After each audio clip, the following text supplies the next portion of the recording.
نماز تہجد پڑھنے کا کیا طریقہ ہے؟ تو یاد رکھیے کہ تہجد کی جو نماز ہے وہ سرکار علیہ الصلاۃ والسلام کی ایک عظیم سنت ہے۔ حضور فرماتے ہیں کہ تہجد کی نماز جو ہے وہ اللہ کے قریب کر دینے والی ہے، شیطان کے مکر سے انسان کو بچانے والی ہے۔ اور ترمذی شریف کی ایک حدیث مبارکہ ہے کہ حضور علیہ الصلاۃ والسلام نے فرمایا کہ تہجد کی جو نماز ہے وہ بیماریوں کو دور کرنے والی ہے۔ تو جب بھی کوئی مصیبت آ جائے، پریشانی آ جائے تو تہجد پڑھ لینی چاہیے، اور عادت بنائیں کہ یہ ایک عظیم سنت ہے، اور یہ جو نوافل ہیں یہ حضرت داؤد علیہ الصلاۃ والسلام کے طریقے پر ہیں۔ حضور فرماتے ہیں کہ یہ تہجد جو ہے یہ حضرت داؤد ادا کیا کرتے تھے کہ رات کو پہلے وہ سو جاتے تھے، اور پھر نصف رات کو یعنی جب آدھی رات گزر جاتی اٹھتے اور اللہ عز و جل کی عبادت کیا کرتے، اور پھر وہ دوبارہ آرام کرنے لگ جاتے۔ تو تہجد کی نماز کا جو وقت ہے وہ عشاء کی نماز کے بعد سے جو ہے وہ صبح صادق تک ہے، جب تک فجر کا وقت شروع نہ ہو جائے تہجد کا وقت باقی رہتا ہے، ٹھیک ہے۔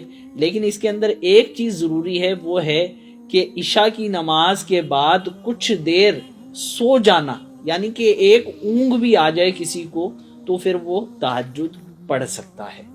تو تہجد کی نماز پڑھنے کے لیے سب سے پہلے آپ نے نیت کرنی ہے۔ نیت کیا کریں گے کہ میں 2 رکعت یا زیادہ سے زیادہ تہجد کی 12 رکعتیں پڑھی جا سکتی ہیں، اور کم از کم 2 رکعتیں، میں 2 رکعت نماز تہجد کی نیت کرتا ہوں۔ آپ نے یہ کہتے ہوئے اللہ اکبر کہنا ہے، اور اب آپ نے ثنا پڑھنی ہے، سورہ فاتحہ پڑھنی ہے، اور جو بھی سورت آپ پڑھنا چاہیں اب وہ سورہ فاتحہ کے بعد پڑھیں۔ اس طرح پھر رکوع سجدہ کریں، اور پھر دوبارہ اٹھ جائیے، پھر سورہ فاتحہ اور پھر جو ہے سورت ملانی ہے اس کے ساتھ، اس کے بعد رکوع کرنا ہے، سجدہ کرنا ہے، پھر اتحیات ہے، پھر جو ہے درود پاک پڑھنا ہے، اور اگر دعا بھی پڑھیں تو بہت اچھی بات ہے۔ تو دعا پڑھنے کے بعد آپ نے سلام پھیر دینا ہے۔ اگر آپ نے 2 رکعت نماز تہجد کی نیت کی تھی، اور اگر آپ نے 2 سے زیادہ کی نیت کی ہے، 4 کی، 6 کی، 8 کی، 10 کی یا 12 کی، تو اب آپ درود پاک پڑھنے کے بعد اتحیات پڑھی، درود پاک پڑھا، تو اب اس کے بعد آپ نے سلام نہیں پھیرنا ہے، اب آپ نے کھڑے ہو جانا ہے۔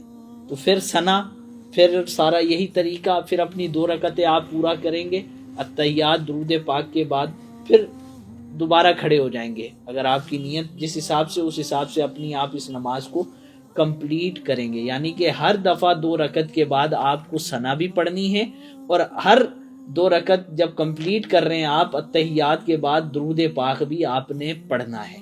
تو یوں آپ کی جو نماز تہجد انشاءاللہ عز و جل ادا ہو جائے گی، اور رب کی رحمت سے امید ہے کہ آپ کی نماز تہجد قبول ہوگی، اور وہ اپنا قرب آپ کو انشاءاللہ اس نماز تہجد کے ذریعے عطا فرمائے گا۔ یہ طریقہ اپنے دوستوں کے ساتھ بھی شیئر کیجئے، اور دوست احباب کو ترغیب بھی دلائیں کہ وہ تہجد ادا کریں۔ رمضان المبارک میں تو بہت آسان ہوتا ہے، سحری کے لیے اٹھتے ہیں تو وہ وقت تہجد کا بھی ہوتا ہے، تو ان اوقات کے اندر بھی آپ تہجد پڑھ سکتے ہیں۔